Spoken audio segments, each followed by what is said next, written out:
जय माता दी। नमस्कार दोस्तों, स्वागत है आप सभी का हमारे YouTube चैनल लक्ष्मी शर्मा की कहानियाँ पर। ओम नमः भगवते वासुदेवाय।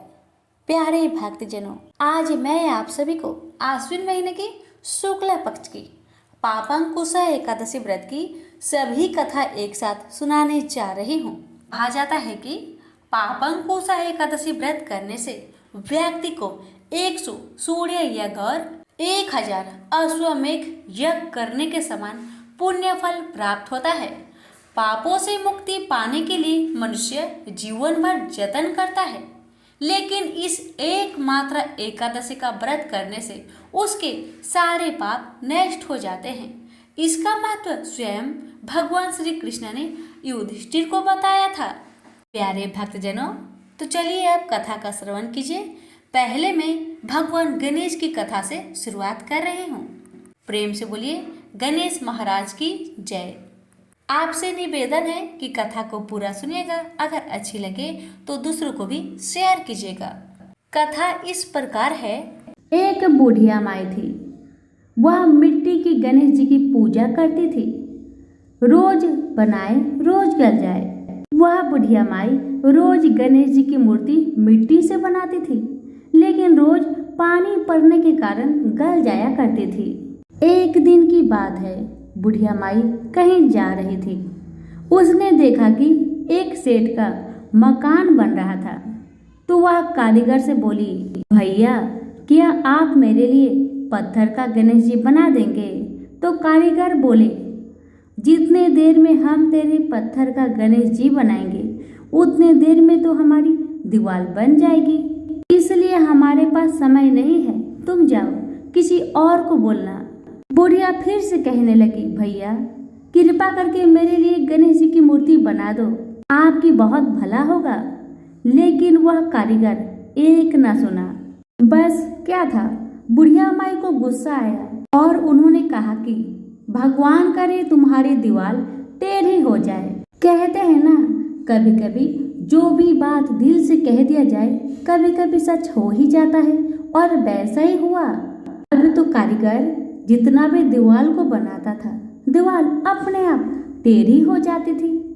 वह चिंता में पड़ गया, आखिरकार ये दीवार सीधी क्यों नहीं बन रही है। इस तरह करते करते शाम हो गया।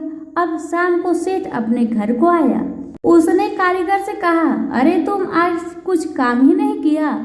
तो कारीगर कहने लगा, मैं तो सुबह से परेशान हूँ दीवार को बना बना कर, लेकिन ये दीवार हमेशा टेढ़ी बन जा रही है। बात यह है कि एक बुढ़िया यहाँ पर आई थी। उसने मुझसे कहा कि गणेश जी की मूर्ति बना दो, लेकिन मैंने कहा जब तक तुम्हारे लिए हम गणेश जी की मूर्ति बनाएंगे तब तक हम ये दीवार को ही खड़ी कर लेंगे। बस मैंने उसके लिए गणेश जी बनाने से इनकार कर दिया, तो उसने गुस्से से कहा कि भगवान करे तुम्हारी दीवार टेढ़ी हो जाए। बस तब से अब तक मैंने इतने बार दीवार बनाए, लेकिन दीवार हमेशा टेढ़ी ही बनती जा रही है। कारीगर की बातें सुन सेठ ने बुढ़िया माई को बुलवाया और सेठ ने कहा, हे बूढ़ी अम्मा, हम तेरे लिए सोने का गणेश जी गढ़ देंगे, बस हमारी दीवार सीधी हो जाए। बुढ़िया माई ने गणेश जी से प्रार्थना की। गणेश जी की कृपा से सेठ का दीवार सीधी हो गई और सेठ जी ने खुशी खुशी मन से सोने की गणेश जी बनवाकर बुढ़िया माई को दे दिया। अब तो बुढ़िया माई हर दिन प्रेम पूर्वक गणेश जी का पूजन करने लगी। तो सभी प्रेम से बोलिए गणेश भगवान की जय। पापंकुशा एकादशी के दिन सुबह सूर्य उदय से पहले उठ जाइए और स्नान करने के बाद व्रत का संकल्प लीजिए। इसके बाद एक चौकी पर लाल या पीला साफ कपड़ा बिछाए और विष्णु जी की प्रतिमा को रखे। विष्णु जी को फल, फूल, अक्षत, चंदन, मौली, अक्षत और पंचामृत अर्पित करें। इसके बाद विष्णु जी की आरती उतारें, एकादशी की कथा सुने और उनके मंत्रों का जाप करें। इस दिन ओम नमः भगवते वासुदेवाय नमः मंत्र का जाप कर सकते हैं। प्यारे दर्शकों, अब आप सुनिए पापंकुशा एकादशी व्रत की कथा। अर्जुन कहने लगे कि हे जगदीश्वर, मैंने आश्विन कृष्ण एकादशी अर्थात इंदिरा एकादशी का सविस्तार वर्णन सुना। अब आप कृपा करके मुझे आश्विन यानी कि कुंवार माह के शुक्ला पक्ष की एकादशी के विषय में भी बतलाइए। इस एकादशी का क्या नाम है तथा इसके व्रत का क्या विधान है? इसका व्रत करने से किस फल की प्राप्ति होती है? कृपया यह सब विधान पूर्वक कहिए। भगवान श्री कृष्ण ने कहा, हे कुंती नंदन, आश्विन महीने की शुक्ला पक्ष की एकादशी का नाम पापंकुशा एकादशी है।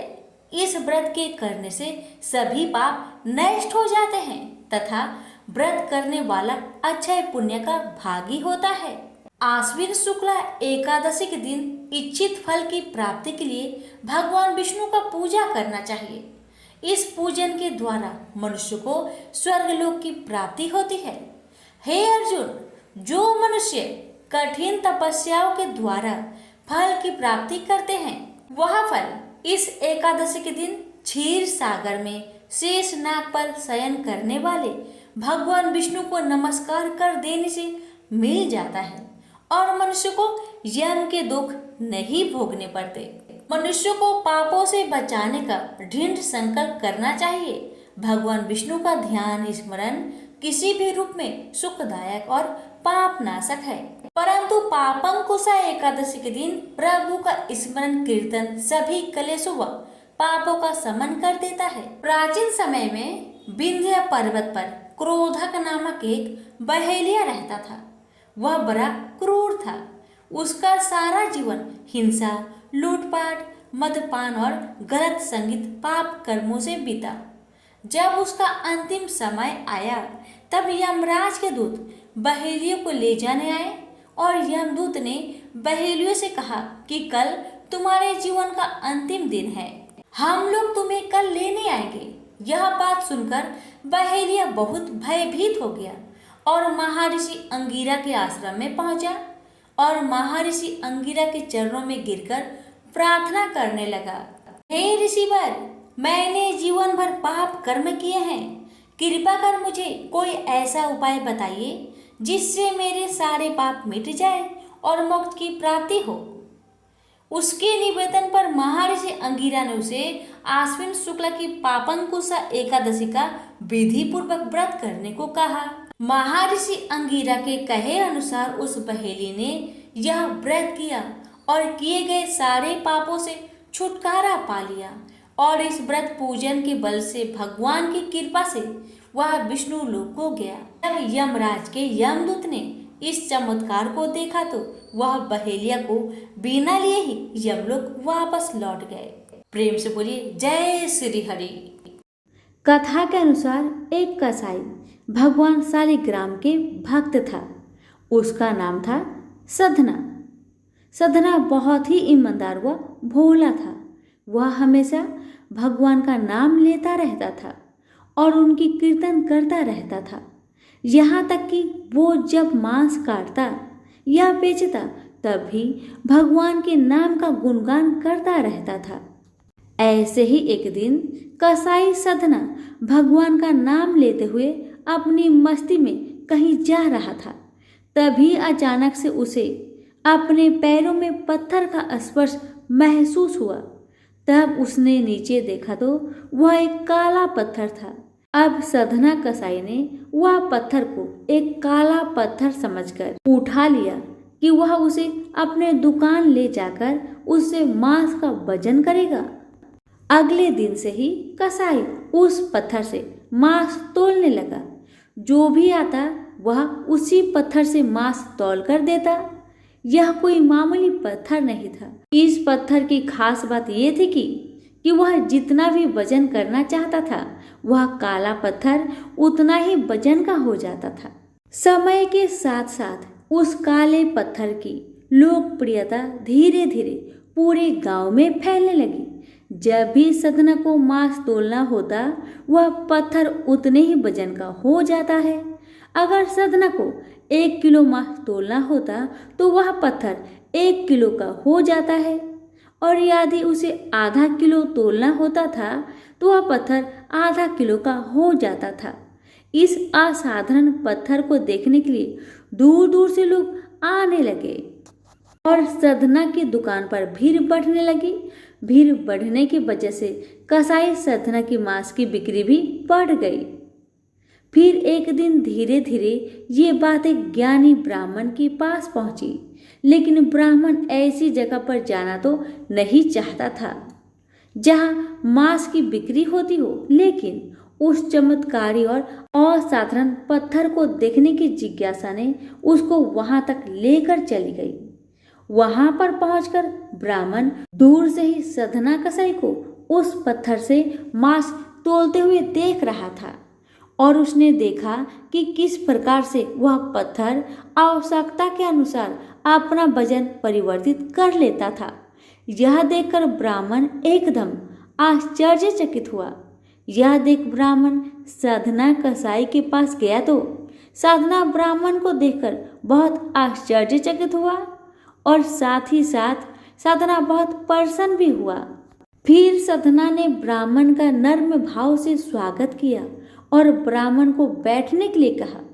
फिर साधना ने उस ब्राह्मण से उसके दुकान पर आने का कारण पूछा तो ब्राह्मण ने बताया कि वह उस काले पत्थर को देखने आया है। ब्राह्मण ने बताया कि वह कोई मामूली पत्थर नहीं है, वह भगवान शालिग्राम जी है। ब्राह्मण क्रोधित होकर कहते हैं कि भगवान शालिग्राम जी को मांस के साथ रखना बहुत बड़ा पाप है। साधना बहुत ही सरल और भोले स्वभाव का इंसान था, और यह सुनकर उसको लगा कि वो अनजाने में बहुत बड़ी गलती कर रहा था। साधना ने ब्राह्मण से क्षमा मांगते हुए कहा कि वह तो ब्राह्मण है, वह शालिग्राम जी को अपने साथ लेकर जाए और उनकी पूजा अर्चना करे। यह कहकर साधना ने उस पत्थर को उस ज्ञानी ब्राह्मण को दे दिया। वह ब्राह्मण शालिग्राम जी को बड़े आदर सम्मान से अपने घर ले आया और वहां पर भगवान शालिग्राम जी को स्नान कराया और बड़ी भक्ति भाव से उनकी पूजा पाठ शुरू कर दिया। ऐसे ही कुछ दिन बीत गए। एक दिन रात को ब्राह्मण के स्वप्न में भगवान शालिग्राम जी आए और उन्होंने ब्राह्मण से कहा कि वह उसके सेवा भाव से बहुत प्रसन्न हुए हैं, लेकिन तुम मुझे उस कसाई साधना के पास वापस छोड़ आओ। भगवान शालिग्राम कहते हैं कि साधना हमेशा मेरा नाम का गुणगान करता है, जो कि मुझे बहुत अच्छा लगता है, और मेरे भक्त के लिए मैं कहीं भी रहने को तैयार हूँ। आज साधना कसाई के भक्ति भाव से प्रसन्न होकर साक्षात भगवान शालिग्राम ने साधना के साथ रहने की इच्छा व्यक्त करी। अगली ही सुबह ब्राह्मण भगवान शालिग्राम जी को अपने साथ लेकर उस कसाई साधना के दुकान पर गया और उन्होंने साधना को पूरी बात बताई, और भगवान शालिग्राम जी को साधना को सौंप देता है। यह सब सुनकर साधना बहुत प्रसन्न होता है और मन ही मन में वचन लेता है कि वह अब से मांस नहीं बेचेगा। वह अपना अधिक से अधिक समय भगवान के नाम लेने और कीर्तन करने में गुजारेगा। तो प्रेम से बोलिए शालिग्राम भगवान की जय। अब सुनिए श्री तुलसी और श्री विष्णु जी की कहानी। स्वारी मुनि की पुत्री तुलसी अपूर्व सुंदरी थी। उनकी इच्छा थी कि उनका विवाह भगवान नारायण के साथ हो। इसके लिए उन्होंने नारायण पर्वत की घाटी में स्थित बद्री वन में घोर तपस्या किया। दीर्घ काल तक तपस्या के उपरांत ब्रह्मा जी ने प्रसन्न होकर दर्शन दिए और वर मांगने को कहा। तुलसी ने कहा, सृष्टिकर्ता ब्रह्मा देव, आप अंतर्यामी है, सबके मन की बात जानते हैं, फिर भी मैं अपनी इच्छा बताती हूँ। मैं चाहती हूँ कि भगवान श्री नारायण मुझे पति रूप में मिले। ब्रह्मा ने कहा, तुम्हारा अभिष्ट तुम्हें अवश्य मिलेगा। अपने पूर्व जन्म में किसी अपराध के कारण तुम्हें श्राप मिला है। इसी प्रकार भगवान श्री नारायण के एक पार्षद को भी दानव कुल में जन्म लेने का श्राप मिला है।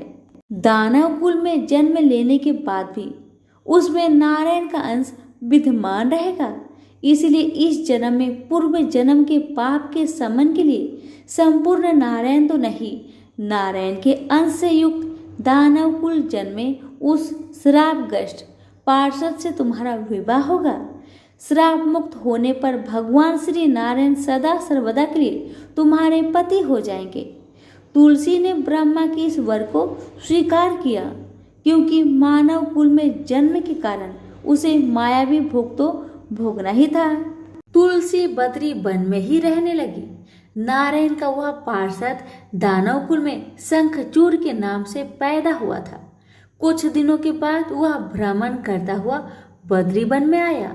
यहाँ तुलसी को देखते ही वह उस पर मुग्ध हो गया। तुलसी के सामने उसने अपने साथ विवाह का प्रस्ताव रखा। इतने में ही वहाँ ब्रह्मा जी भी आ गए और तुलसी से कहा, तुलसी, शंखचूड़ को देखो, कैसा देवोपम इसका स्वरूप है। दानव कुल में जन्म लेने के बाद भी लगता है जैसे इसके शरीर में नारायण का वास हो। तुम प्रस्ताव को सहर्ष स्वीकार कर लो। तुलसी को भी लगा कि उसकी तपस्या पूर्ण हुई है, उसे इच्छित फल मिला है। शंखचूड़ के साथ उसका गंधर्व विवाह हो गया और वह शंखचूड़ के साथ उसकी पत्नी बनकर आ गई।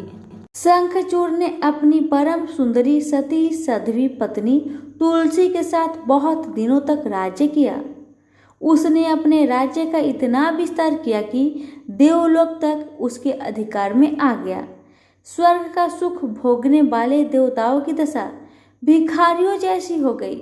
शंखचूड़ किसी को कष्ट नहीं देता था, पर अधिकार और राज्य छीन जाने से सारे देवता मिलकर ब्रह्मा, विष्णु और शिव की सभा में गए तथा अपनी विपत्ति सुनाई। ब्रह्मा जी ने कहा, तुलसी परम साध्वी है, उसका विवाह शंखचूड़ से मैंने कराया था। शंखचूड़ को तब तक नहीं हराया या मारा जा सकता है जब तक कि तुलसी को न छला जाए।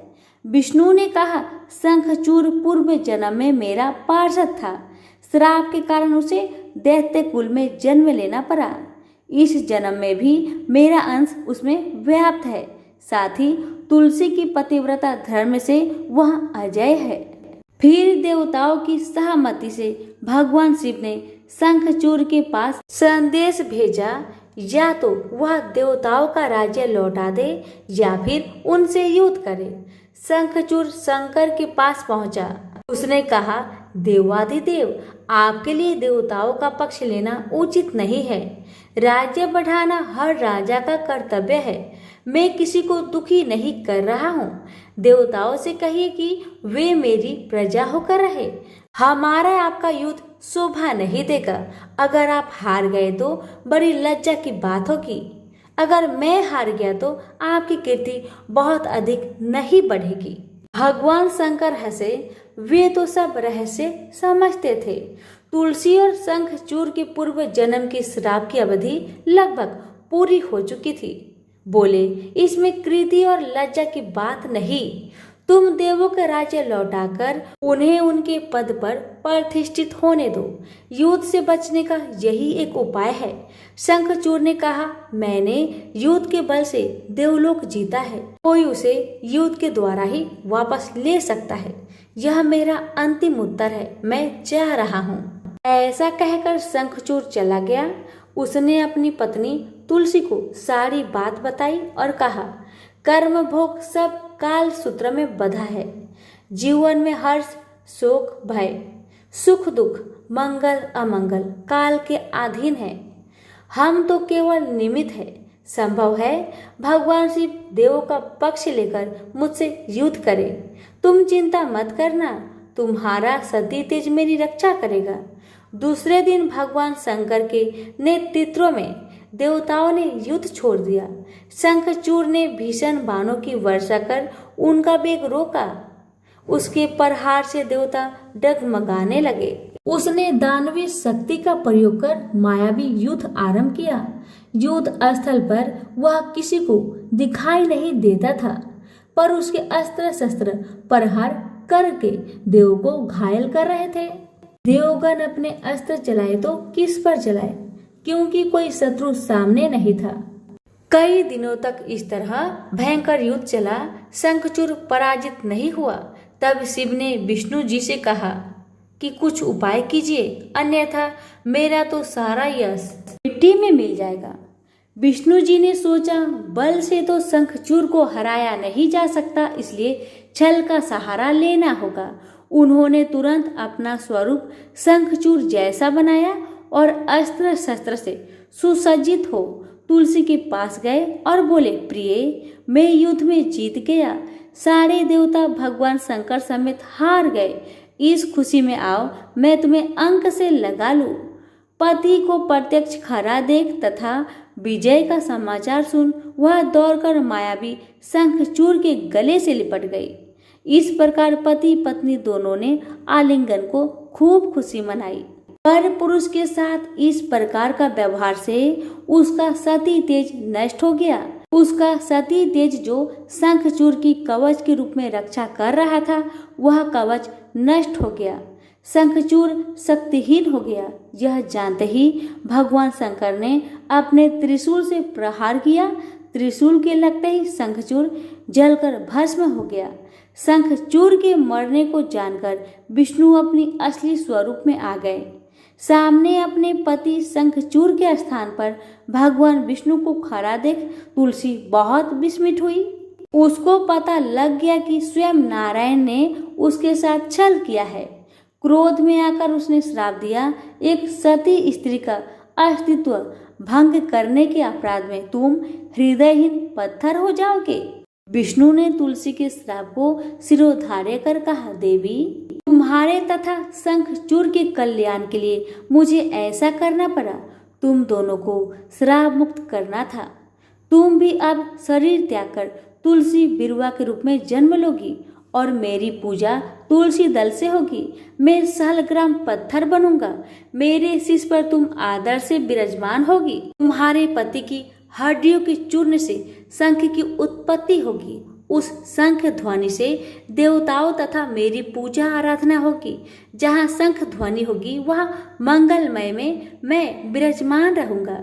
तुमने पूर्व जन्म में बद्री वन में मुझे पाने के लिए बड़ी तपस्या की थी। अब अगले जन्म में मैं नारायण परस्तर के रूप में बद्रीनाथ वन में स्थापित हो जाऊंगा और मेरी पूजा अर्चना फल फूल से न होकर तुम्हारे तुलसी दल से होगी।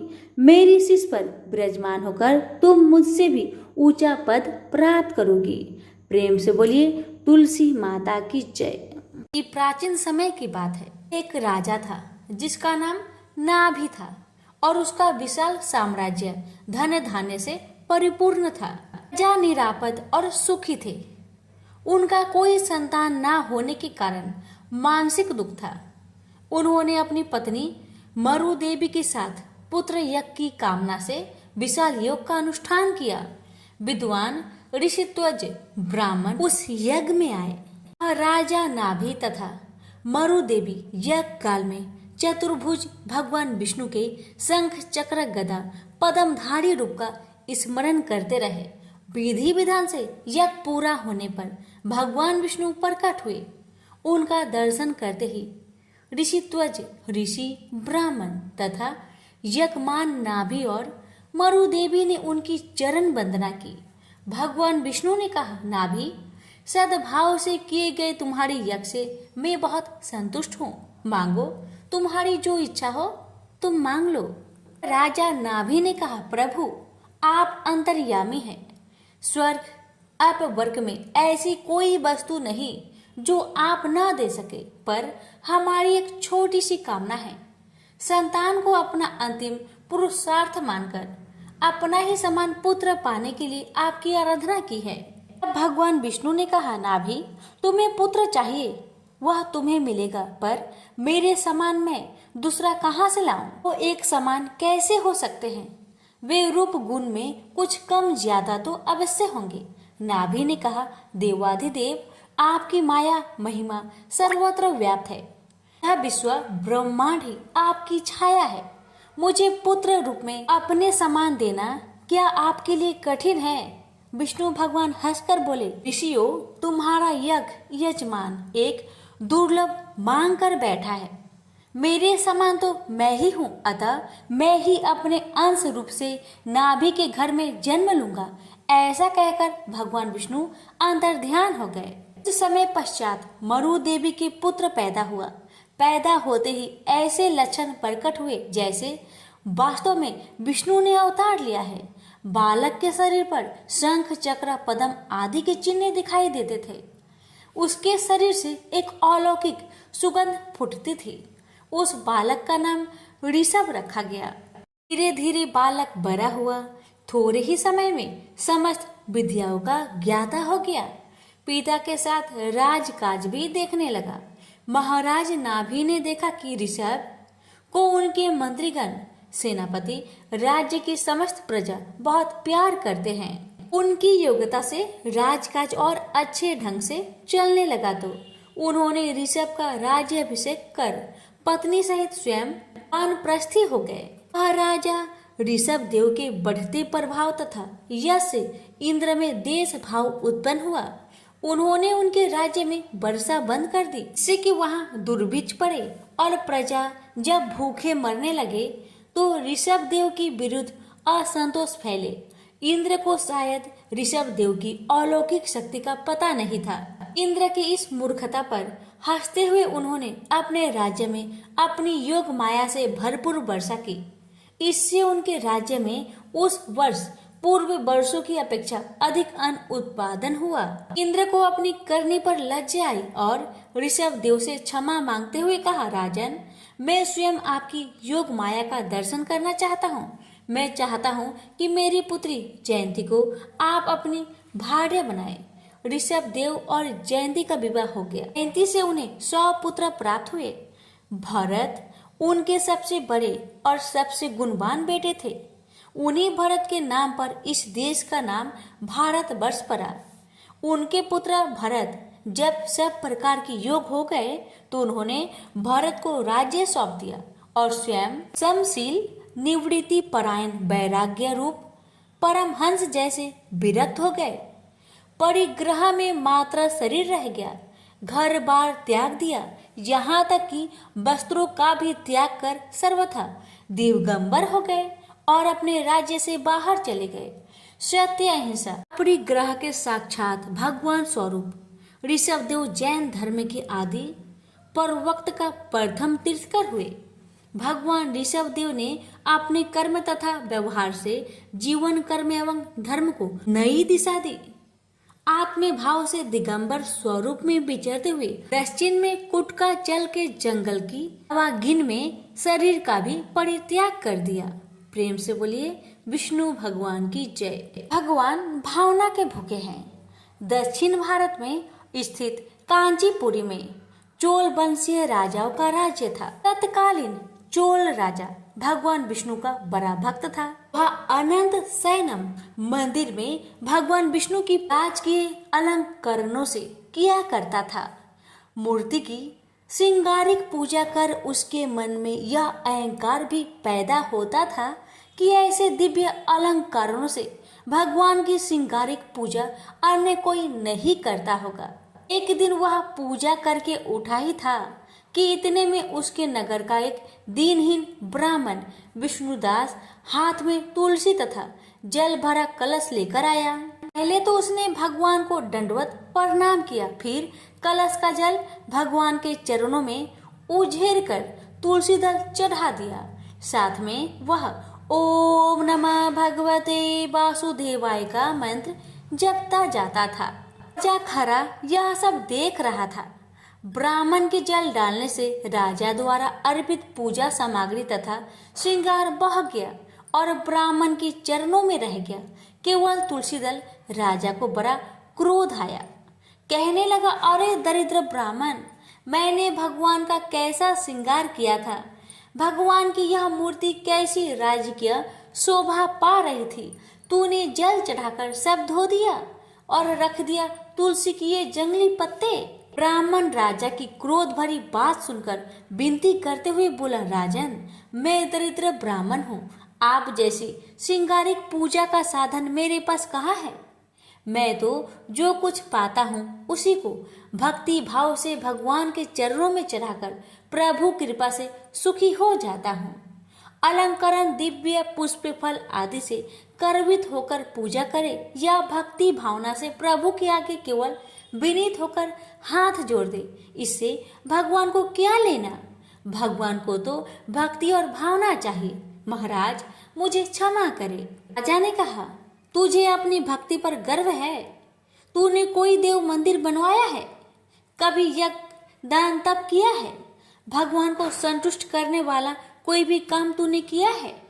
ब्राह्मण ने कहा, राजन मैं तो अपनी दीनहीन पूजा से इतना संतुष्ट हो जाता हूँ कि लगता है जैसे भगवान संतुष्ट हो गए हैं। यह देव मंदिर आपका बनाया हुआ है। मेरी पूजा से आपकी श्रृंगारिक पूजा खराब होती है तो मैं कल से अपने घर पर ही भगवान का मिट्टी का कोई विग्रह रखकर पूजा कर लिया करूंगा। यह कहकर ब्राह्मण चलने लगा तो राजा ने कहा, अच्छा तो भक्त ब्राह्मण मेरी भी बात सुन ले। भगवान विष्णु किस पर प्रसन्न होकर पहले किसको दर्शन देते हैं इसे सब लोग देखेंगे। ब्राह्मण ने इस चुनौती को जैसे सुना ही नहीं। चलते चलते ब्राह्मण धीरे से बोला, भगवान का तो मुझे मेरी हर सांस में आभास होता रहता है। मैं तो अपने मन का उनका नित्य दर्शन करता रहता हूँ, दूसरों से मुझे क्या लेना। ब्राह्मण अपनी कुटिया में चला गया, राजा राजमहल में चला गया। ब्राह्मण उस मंदिर में जाना छोड़ दिया था। उसने अपने घर में ही भगवान विष्णु का एक छोटा सा विग्रह ले आया और उसी का भक्ति भाव से भजन पूजन और कुछ भी रूखा सूखा होता था भगवान को भोग लगाने के बाद खुद भोजन करता था। यह उसका नित्य नियम था। उधर राजा अपने देव मंदिर में अपनी पूजा विधि विधान से स्वयं ही प्रसन्न होता था और अपनी पूजा पर गर्व करता था कि मेरे जैसा पूजा दुनिया में कोई भी नहीं करता होगा। उसने अपनी यज्ञशाला में मुद्गल को आचार्य बनाकर एक विशाल राजोचित यज्ञ प्रारंभ किया। राजा को एक बड़ा यज्ञ कराने का गर्व हो रहा था। ब्राह्मणगण वेद पाठ करते, राजा को यह अभिमान होता कि वह यज्ञ करा रहा है। एक दिन ब्राह्मण पूजा पाठ करने के बाद भगवान को भोग लगाने को जैसे ही उठा कि सारा का सारा खाना एक मडियल सा भिखारी खाकर भाग गया।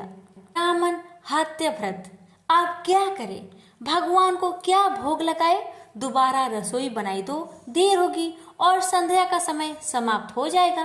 भगवान की इच्छा जानकर भगवान को हाथ जोड़कर कहा, भगवान जब आपके लिए भोग नहीं लगा पाया तो मैं भी भूखा सो जाऊंगा।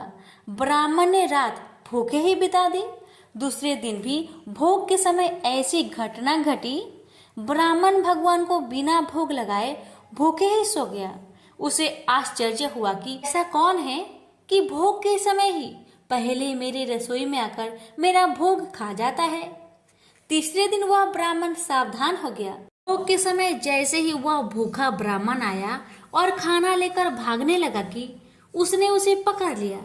उसकी दयनीय दशा देखकर कहा, दरिद्र नारायण, इस प्रकार चुपके से चोरी से खाना क्यों ले जा रहे हो? आओ बैठो।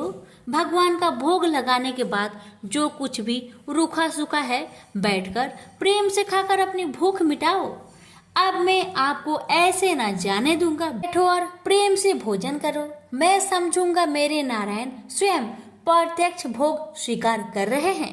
कहकर उसने उस भूखे ब्राह्मण को आसन पर बिठाया और खाना परोसकर हाथ जोड़कर बैठ गया।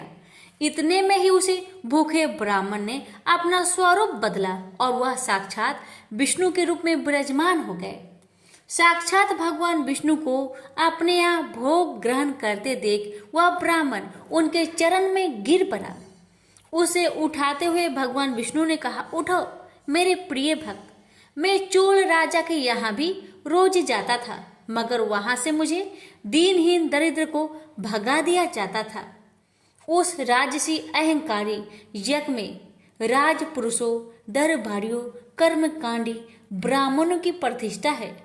अपने को भक्त कहलाने का दिखावा है। वहां से दीनहीन तथा भूखे भगा दिए जाते हैं। जाओ चोल महाराज से कह दो कि भगवान विष्णु मेरे यहाँ आए हैं और आप भी मेरे घर आकर उनका दर्शन कर लीजिए। मैं तब तक यहीं बैठा रहूंगा, भगवान विष्णु ने कहा।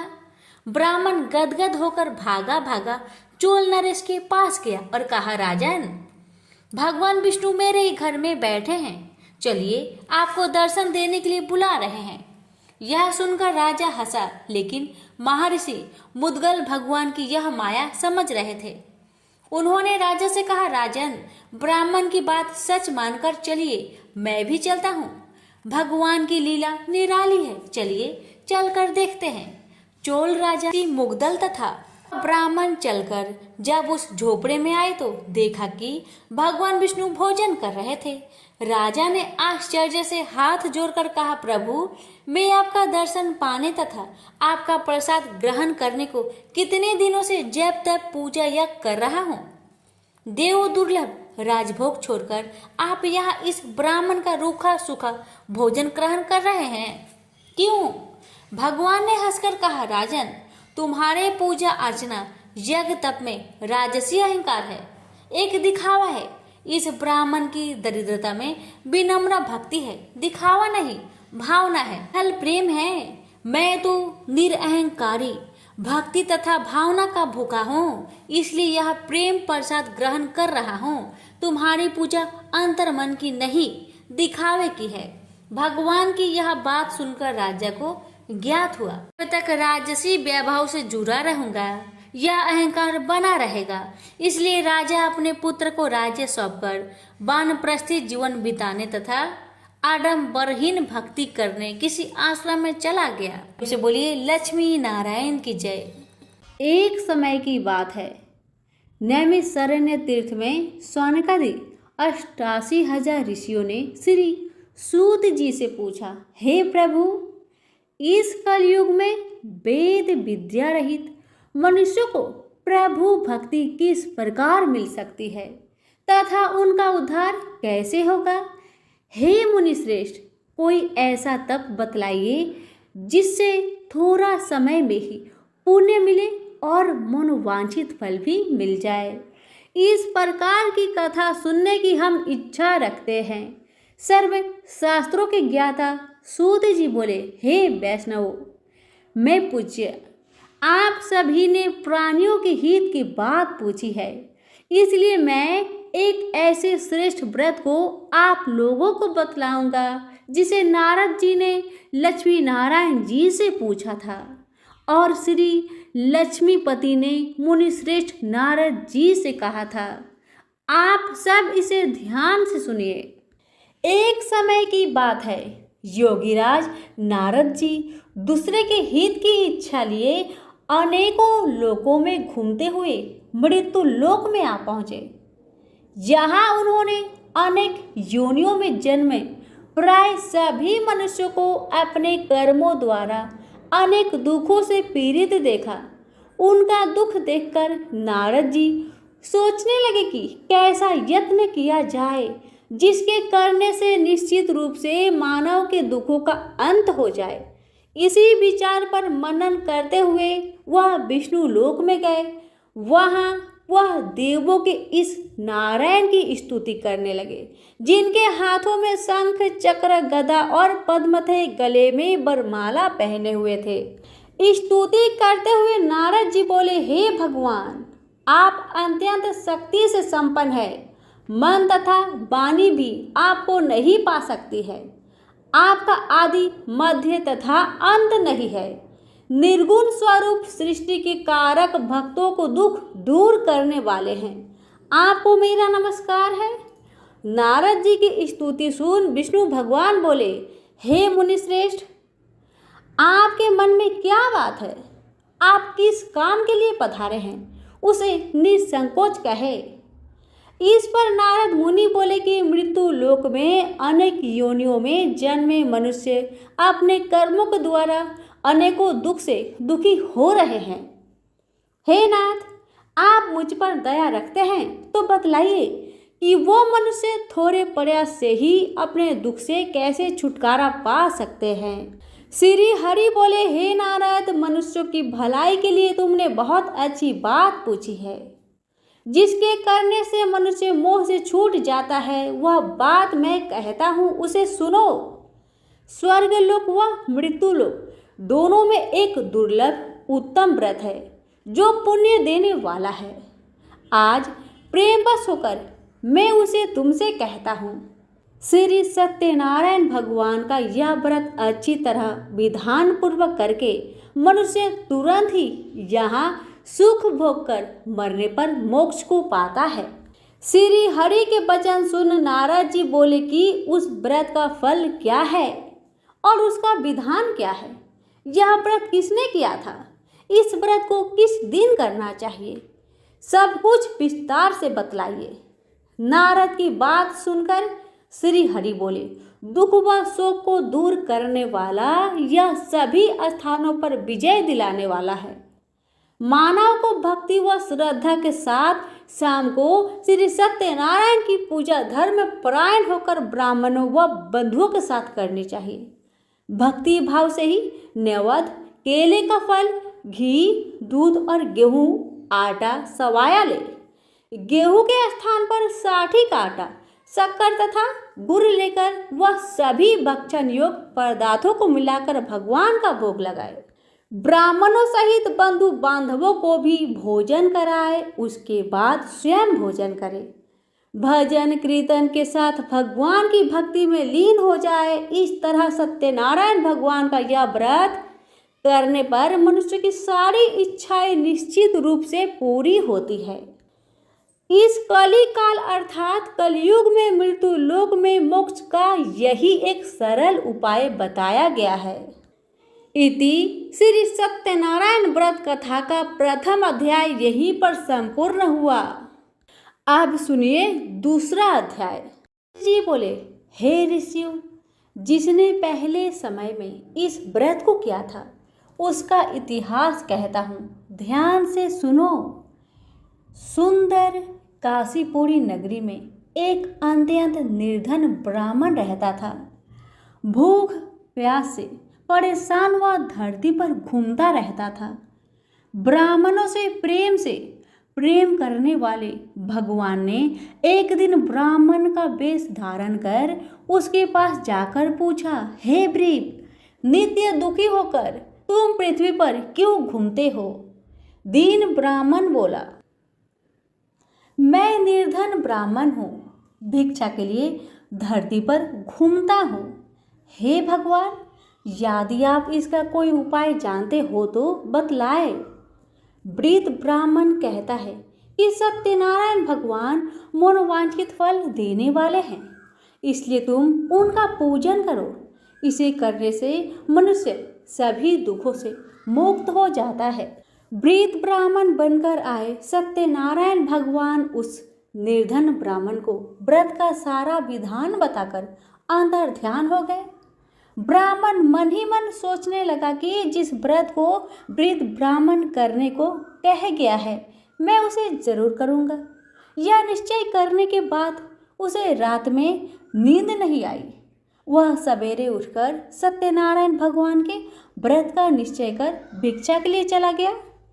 उस दिन निर्धन ब्राह्मण को भिक्षा में बहुत धन मिला, जिससे उसने बंधु बांधवों के साथ मिलकर श्री सत्यनारायण भगवान का व्रत संपन्न किया।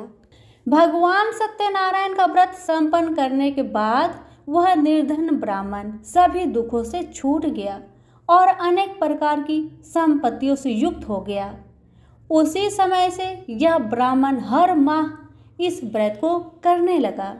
इस तरह से सत्यनारायण भगवान के व्रत को जो मनुष्य करेगा वह सभी प्रकार के पापों से छूटकर मोक्ष को प्राप्त होगा। जो मनुष्य इस व्रत को करेगा वह सभी दुखों से मुक्त हो जाएगा। सूत जी बोले कि इस तरह से नारायण जी का कहा हुआ श्री सत्यनारायण व्रत को मैंने तुमसे कहा। हे वृपो, मैं अब और क्या कहूँ? हे मुनिवर, संसार में उस वृप से सुनकर और किस ने इस व्रत को किया, हम सब इस बात को सुनना चाहते हैं। इसके लिए हमारे मन में श्रद्धा का भाव है। सूत जी बोले, हे मुनियो, जिसने इस व्रत को किया है वह सब सुनो। एक समय वही ब्रीप धन व ऐश्वर्य के अनुसार अपने बंधु बांधवों के साथ इस व्रत को करने को तैयार हुआ। उसी समय एक लकड़ी बेचने वाला बूढ़ा आदमी आया और लकड़ियां बाहर रखकर अंदर ब्राह्मण के घर में गया।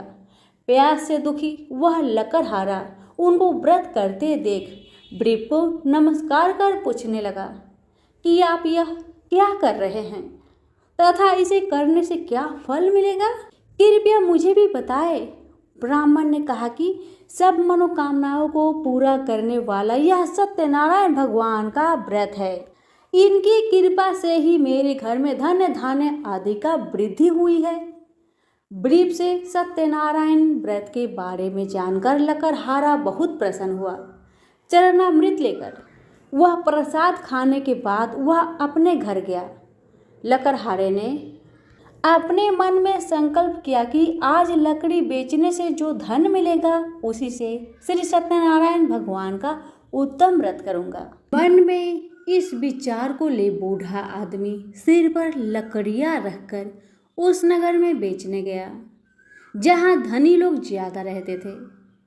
उस नगर में उसे अपनी लकड़ियों का दाम पहले से 4 गुना अधिक मिलता है। बूढ़ा प्रसन्नता के साथ दाम लेकर केले, शक्कर, घी, दूध, दही और गेहूं का आटा ले और सत्यनारायण भगवान के व्रत की अन्य सामग्रियां लेकर अपने घर गया। वहां उसने अपने बंधु बांधवों को बुलाकर विधि विधान से सत्यनारायण भगवान का पूजन और व्रत किया।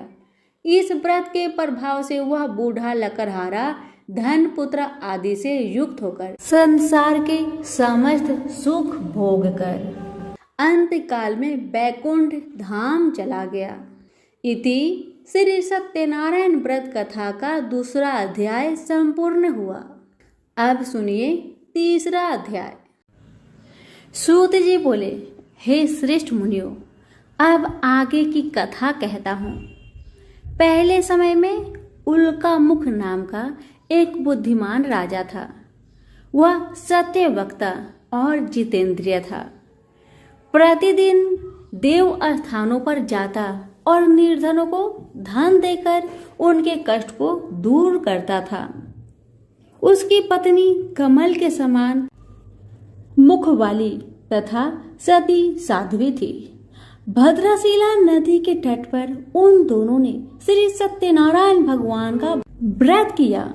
उसी समय साधु नाम का एक वैश्य आया। उसके पास व्यापार करने के लिए बहुत सा धन भी था। राजा को व्रत करने देखकर वह विनय के साथ पूछने लगा, हे राजन, भक्ति भाव से पूर्ण होकर आप यह क्या कर रहे हैं? मैं सुनने की इच्छा रखता हूँ, तो आप मुझे बतलाइए। राजा बोला, हे साधु, अपने बंधु बांधवों के साथ पुत्र आदि की प्राप्ति के लिए महाशक्तिमान श्री सत्यनारायण भगवान का व्रत व पूजन कर रहा हूँ। राजा के वचन सुन साधु आदर से बोला, हे राजन, मुझे इस व्रत का सारा विधान कहिए। आपके कथा अनुसार मैं भी इस व्रत को करूंगा। मेरी भी संतान नहीं है और इस व्रत को करने से निश्चित रूप से मुझे संतान की प्राप्ति होगी। राजा से व्रत का सारा विधान सुन व्यापार से निवृत्त हो वह अपने घर गया। साधु वैश्य ने अपनी पत्नी को संतान देने वाले इस व्रत का वर्णन कह सुनाया और कहा कि जब मेरी संतान होगी तब मैं इस व्रत को करूंगा। साधु ने इस तरह के वचन अपनी पत्नी लीलावती से कहे। एक दिन लीलावती पति के साथ आनंदित हो सांसारिक धर्म में प्रवृत्त होकर सत्यनारायण भगवान की कृपा से गर्भवती हो गई। 10वें महीने में उसके गर्भ से एक सुंदर कन्या ने जन्म लिया। दिनों दिन वह ऐसे बढ़ने लगी जैसे कि शुक्ल पक्ष का चंद्रमा बढ़ता है। माता पिता ने अपनी कन्या का नाम कलावती रखा। एक दिन लीलावती ने मीठे शब्दों में अपने पति को याद दिलाया कि आपने सत्यनारायण भगवान के जिस व्रत को करने का संकल्प किया था उसे करने का समय आ गया है। आप इस व्रत को करिए। साधु बोला कि हे प्रिय, इस व्रत को मैं उसके विवाह में करूंगा। इस प्रकार अपनी पत्नी को अवशासन देकर वह नगर को चला गया। कालावती पिता के घर में रहकर वृद्धि को प्राप्त हो गई। साधु ने एक बार नगर में अपनी कन्या को सखियों के साथ देखा तो तुरंत ही दूत को बुलाया और कहा कि मेरी कन्या की योग वर देखकर आओ। साधु की बात सुनकर दूत कंचन नगर में पहुंचा और वहां देखभाल कर लड़की के सुयोगवानिक पुत्र को ले आया। सुयोग लड़के को देख साधु ने बंधु बांधवों को बुलाकर अपनी पुत्री का विवाह कर दिया। लेकिन दुर्भाग्य की बात ये कि साधु ने अभी भी श्री सत्यनारायण भगवान का व्रत नहीं किया। इस पर श्री भगवान क्रोधित हो गए और श्राप दिया कि साधु को अत्यधिक दुख मिले। अपने कार्य में कुशल साधु बनिया जामाई लेकर समुद्र के पास स्थित होकर रत्नसारपुर नगर में गया। वहां जाकर दामाद ससुर दोनों मिलकर चंद्रकेतु राजा के नगर में व्यापार करने लगे। एक दिन भगवान सत्यनारायण की माया से एक चोर राजा का धन चुराकर भाग रहा था। उसने राजा के सिपाहियों को अपना पीछा करते देख चुराया हुआ धन वहां रख दिया जहां साधु अपने जामाई के साथ ठहरा हुआ था। राजा के सिपाहियों ने साधु वैश्य के पास राजा का धन पड़ा देखा तो वह ससुर जमाई दोनों को बांधकर प्रसन्नता से राजा के पास ले गए और कहा कि उन दोनों चोरों को हम पकड़ लाए हैं, आप आगे की कार्यवाही की आज्ञा दे। राजा की आज्ञा से उन दोनों को कठिन कारावास में डाल दिया गया और उनका सारा धन भी उनसे छीन लिया गया। श्री सत्यनारायण भगवान के श्राप से साधु की पत्नी भी बहुत दुखी हुई। घर में जो धन रखा था उसे चोर चुरा ले गए। शारीरिक तथा मानसिक पीड़ा व भूख प्यास से अति दुखी हो अन्न की चिंता में कालावती ब्राह्मण के घर गई। वहां उसने श्री सत्यनारायण भगवान का व्रत होते देखा। फिर कथा भी सुनी। वह प्रसाद ग्रहण कर वह रात को घर वापस आई। माता ने कलवाती से पूछा कि हे पुत्री, अब तक तुम कहाँ थी? तेरे मन में क्या है? कलवती ने अपने माता से कहा, हे माता, मैंने एक ब्राह्मण के घर में श्री सत्यनारायण भगवान का व्रत देखा है। कन्या के वचन सुन लीलावती भगवान की पूजन की तैयारी करने लगी। लीलावती ने पारिवारिक व बंधुओं सहित सत्यनारायण भगवान का पूजन किया और उनसे वर मांगा कि मेरे पति तथा जमाई शीघ्र घर आ जाए। साथ ही ये भी प्रार्थना की कि हम सबका अपराध क्षमा करे। श्री सत्यनारायण भगवान इस व्रत से संतुष्ट हो गए और राजा चंद्रकेतु को सपने में दर्शन देकर कहा कि हे राजन, तुम उन दोनों वैश्य को छोड़ दो और तुमने उनका जो धन लिया है उसे वापस कर दो। अगर ऐसा नहीं किया तो मैं तुम्हारा धन, राज्य व संतान सभी को नष्ट कर दूंगा। राजा को यह सब कहकर वह अंतर्ध्यान हो गए। प्रातःकाल सभा में राजा ने अपना सपना सुनाया। फिर बोले कि वानिक पुत्र को कैद से मुक्त कर सभा में लाओ। दोनों ने आते ही राजा को प्रणाम किया। राजा मीठी वाणी में बोला, हे महान भावो, भाग्यवश ऐसा कठिन दुख तुम्हें प्राप्त हुआ है, लेकिन अब तुम्हें कोई भय नहीं है। ऐसा कहकर राजा ने उन दोनों को नए वस्त्र भूषण भी पहनाए और जितना धन उनका लिया था उससे 2 गुना धन देकर वापस कर दिया। दोनों वैश्य अपने घर को चल दिए। इति श्री सत्यनारायण भगवान व्रत कथा 3 अध्याय संपूर्ण हुआ। अब सुनिए 4 अध्याय। सूत जी बोले, वैश्य ने मंगलाचार कर अपनी यात्रा आरंभ की और अपने नगर की ओर चल दिए। उनके थोड़ी दूर जाने पर एक दंडी वैश्यधारी श्री सत्यनारायण ने उनसे पूछा, हे साधु, तेरी नाव में क्या है? अभिमानिक बानिक हंसता हुआ बोला, हे डंडी, आप क्यों पूछते हो? क्या धन लेने की इच्छा है? मेरी नाव में तो बेल व पत्ते भरे हुए हैं। वैश्य के कठोर वचन सुन भगवान बोले, तुम्हारा वचन सत्य हो। डंडी ऐसे वचन का वहां से दूर चले गए। कुछ दूर जाकर समुद्र के किनारे बैठ गए। डंडी के जाने के बाद साधु वैश्य ने नित्य क्रिया के पश्चात नाव को ऊंची उठते देखकर अचंभा माना और नाव में बेल पत्ते आदि देखकर वह मूर्छित हो जमीन पर गिर पड़ा। मूर्छा खुलने पर वह अत्यंत शोक में डूब गया। तब उसका दामाद बोला कि आप शोक न मनाए, यह डंडी का श्राप है, इसलिए हमें उनकी शरण में जाना चाहिए, तभी हमारी मनोकामना पूरी होगी।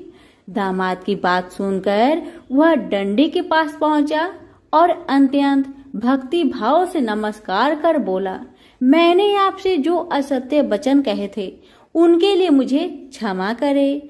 ऐसा वचन कहकर महान शोकातुर हो रोने लगा। तब डंडी भगवान बोले, हे बानिक पुत्र, मेरी आज्ञा से बार बार तुम्हें दुख प्राप्त हुआ है, तू मेरी पूजा से विमुख हुआ।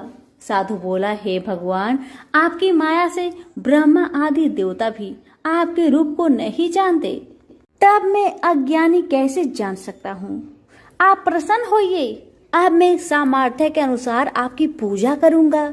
मेरी रक्षा करे और पहले के समान नौका में धन भर दे। साधु वैश्य के भक्ति पूर्वक वचन सुनकर भगवान प्रसन्न हो गए और उसकी इच्छा अनुसार वरदान देकर अंतर ध्यान हो गए। ससुर जमाई जब नाव पर आए तो नाव धन से भरी हुई थी। फिर वह अपनी अन्य साथियों के साथ सत्यनारायण भगवान का पूजन कर अपने नगर को चल दिए। जब नगर के नजदीक पहुंचे तो दूत को घर पर खबर करने को भेज दिया। दूत साधु की पत्नी को प्रणाम कर कहता है कि मालिक अपने दामाद सहित नगर के निकट आ गए हैं। दूत की बात सुन साधु की पत्नी लीलावती ने बड़े हर्ष के साथ सत्यनारायण भगवान का पूजन कर अपनी पुत्री कालावती से कहा कि मैं अपने पति के दर्शन को जाती हूँ, तू कार्य पूर्ण कर शीघ्र आजा। माता के ऐसे वचन सुन कालावती जल्दी से प्रसाद छोड़ अपने पति के पास चली गई।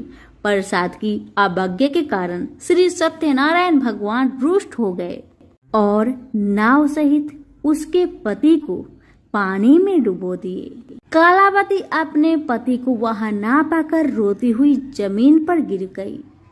नौका को डूबा हुआ देख वह कन्या को रोता देख साधु दुखी होकर बोला, हे प्रभु, मुझसे तथा मेरे परिवार से जो भूल हुई है उसे क्षमा करे।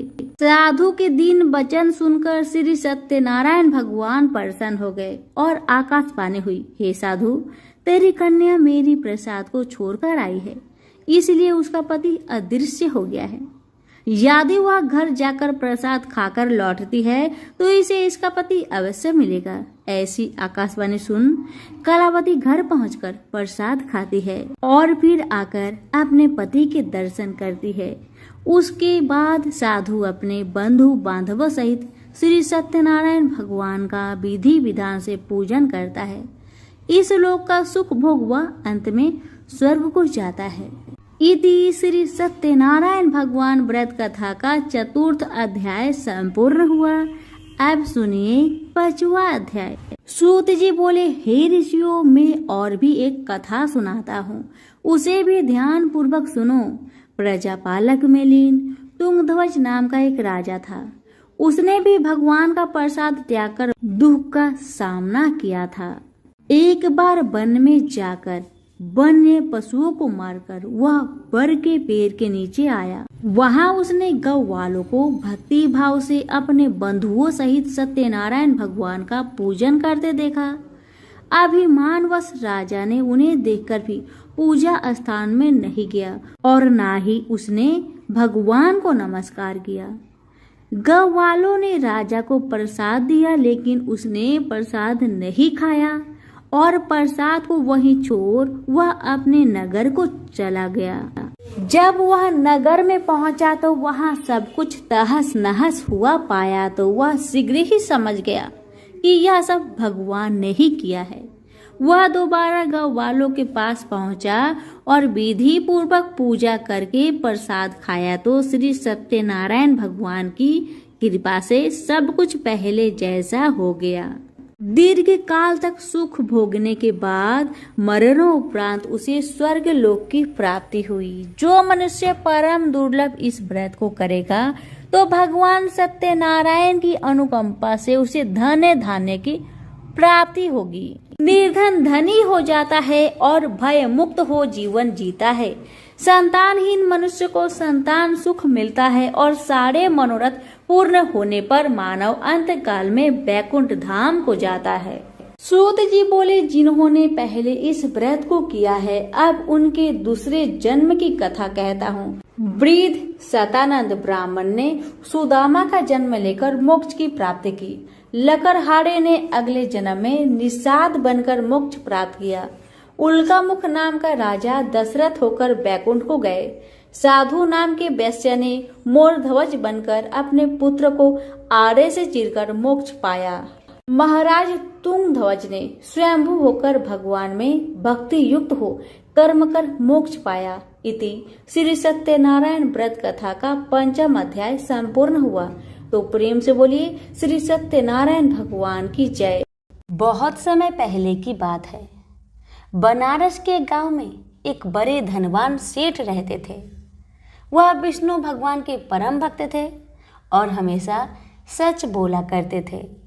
एक बार जब भगवान सेठ की प्रशंसा कर रहे थे तभी माँ लक्ष्मी ने कहा, स्वामी आप इस सेठ की इतनी प्रशंसा क्यों क्या करते हैं?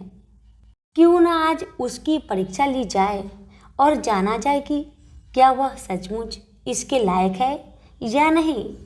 भगवान बोले, ठीक है देवी, जैसी आपकी इच्छा। विष्णु भगवान ने लक्ष्मी जी से कहा कि अभी सेठ गहरी निद्रा में है, आप उसके सपने में जाए और उसकी परीक्षा ले लीजिए। अगले ही क्षण सेठ जी को सपना आया। सपने में धन की देवी लक्ष्मी उनके सामने आई और बोली, हे मनुष्य, मैं धन की देवी धात्री लक्ष्मी हूँ। सेठ जी को अपनी आंखों पर यकीन नहीं हुआ और वो बोले, हे माता, आपने साक्षात अपने दर्शन देकर मेरा जीवन धन्य कर दिया है। बताइए मैं आपकी क्या सेवा कर सकता हूँ। माता ने कहा, कुछ नहीं, मैं तो बस इतना बताने आई हूँ कि मेरा स्वभाव चंचल है और बरसों से तुम्हारे भवन में निवास करते करते मैं ऊब चुकी हूँ और यहाँ से जा रही हूँ। सेठ जी बोले, मेरा आपसे निवेदन है कि आप यहीं रहे, किंतु अगर आपको यहाँ अच्छा नहीं लग रहा है तो मैं आपको भला कैसे रोक सकता हूँ। आप अपनी इच्छा अनुसार जहाँ चाहें वहाँ जा सकती हैं। इतना कहते ही माँ लक्ष्मी सेठ के घर से चली गई। थोड़ी देर बाद वे रूप को बदलकर पुनः सेठ के स्वप्न में यश के रूप में आई और बोली, सेठ मुझे पहचान रहे हो? सेठ ने कहा, नहीं महोदय, आपको मैंने नहीं पहचाना। भेष रूपी लक्ष्मी माता ने कहा, मैं यश हूँ, मैं ही तेरी कीर्ति और प्रसिद्धि का कारण हूँ। लेकिन अब मैं तुम्हारे साथ रहना नहीं चाहता क्योंकि माँ लक्ष्मी यहाँ से चली गई है, अतः मेरा भी यहाँ कोई काम नहीं। सेठ ने कहा, ठीक है, यदि आप भी जाना चाहते हैं तो वही सही। सेठ जी अभी भी स्वप्न में ही थे और उन्होंने देखा कि वह दरिद्र हो गए हैं और धीरे धीरे उनके सारे रिश्तेदार व मित्र भी उनसे दूर हो गए हैं। यहाँ तक कि जो लोग उनका गुणगान किया करते थे वो भी आज उनकी बुराई कर रहे हैं। कुछ और समय बीतने पर माँ लक्ष्मी धर्म का रूप धारण करके पुनः सेठ के सपने में आई और बोली, मैं धर्म हूँ। माँ लक्ष्मी और यश के जाने के बाद भी इस दरिद्रता में तुम्हारा साथ नहीं दे सकता, मैं जा रहा हूँ। जैसा आपकी इच्छा, सेठ ने उत्तर दिया और धर्म भी वहाँ से चला गया। कुछ और समय बीत जाने पर माँ लक्ष्मी सत्य के रूप में स्वप्न में प्रकट हुई और बोली, मैं सत्य हूँ।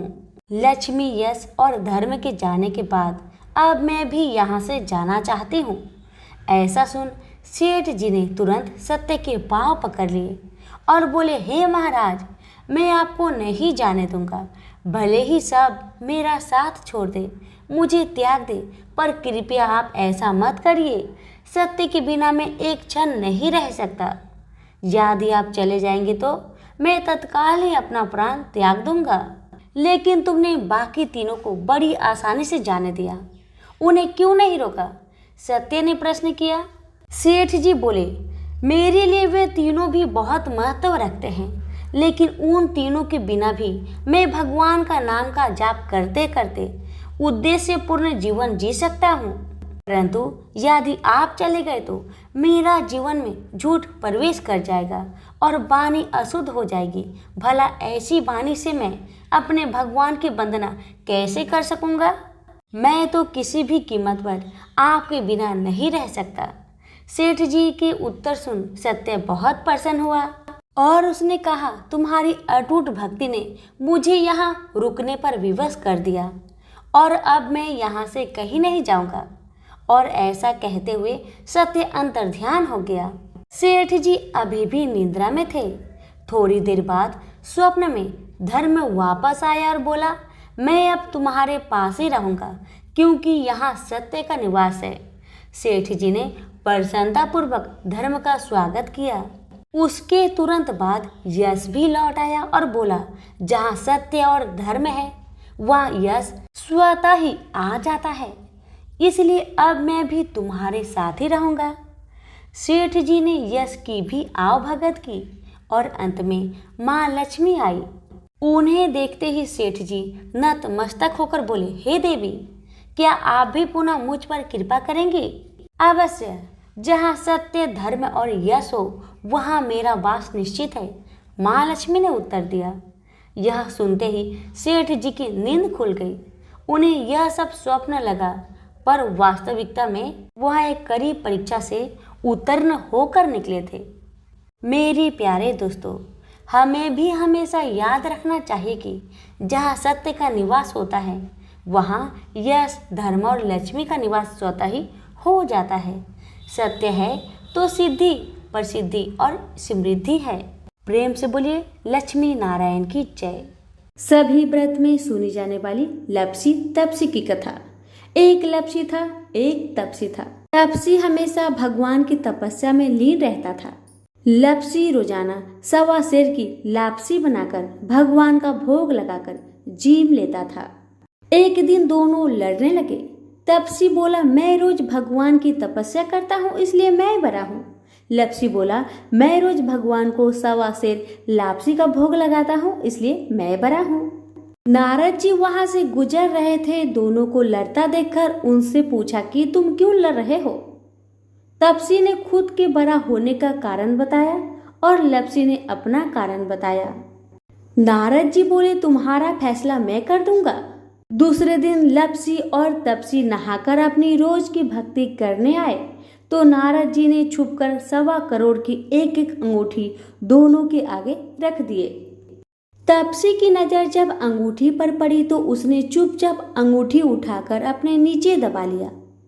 तपसी की नजर अंगूठी पर पड़ी लेकिन उसने ध्यान नहीं दिया। भगवान को भोग लगाकर लपसी खाने लगा। नारद जी सामने आए तो दोनों से पूछा कि कौन बड़ा है, तो नारद जी ने तपसी से खड़ा होने को कहा। वो खड़ा हुआ तो उसके नीचे दबी अंगूठी दिखाई पड़ी।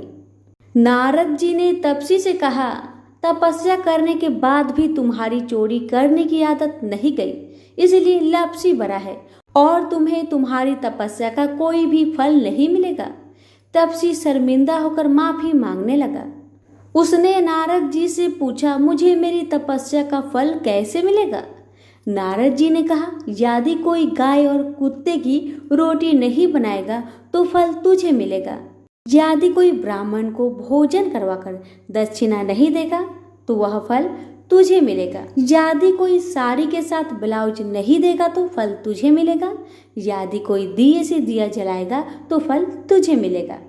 यदि कोई सारी कहानी सुने लेकिन तुम्हारी कहानी नहीं सुने तो फल तुझे मिलेगा। उसी दिन से हर व्रत कथा कहानी के साथ लपसी तपसी की कहानी भी सुनी और कही जाती है। प्रेम से बोलिए लक्ष्मी नारायण की जय।